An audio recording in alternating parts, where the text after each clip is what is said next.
Bugün günlerden Perşembe.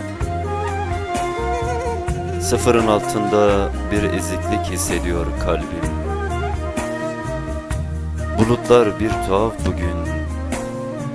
Kırılgan bir hastalık var üzerlerinde.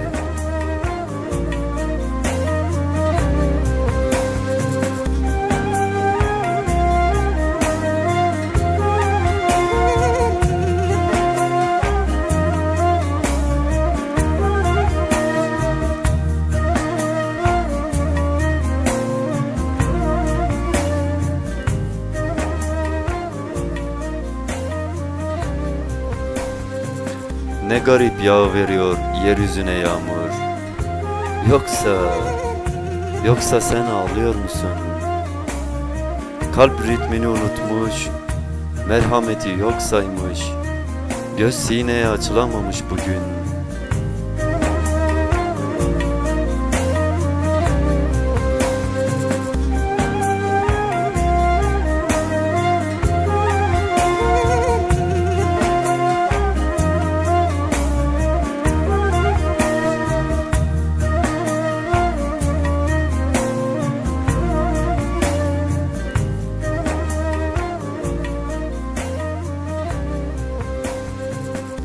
Zaman durmuş, barikatlar kurulmuş, denizler kudurmuş sanki. Yoksa sen ağlıyor musun? Yoksa sen ağlıyor musun?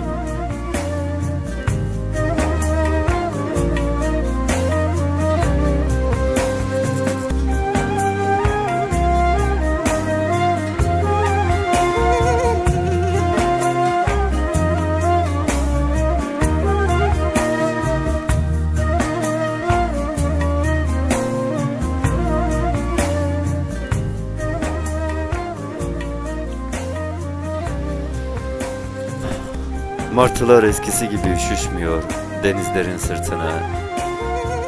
Bir gariplik var bugün.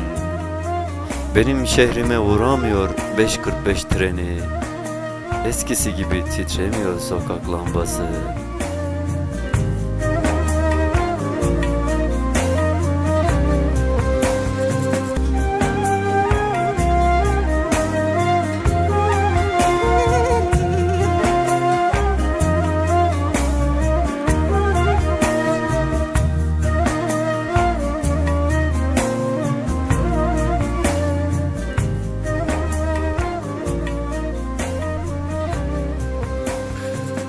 Uzaktan bakıyor bugün semadaki güneş. Arş 7 kubbe renginde, hüzün rutubetin esaretinde. Yoksa sen ağlıyor musun? Ağlıyor musun?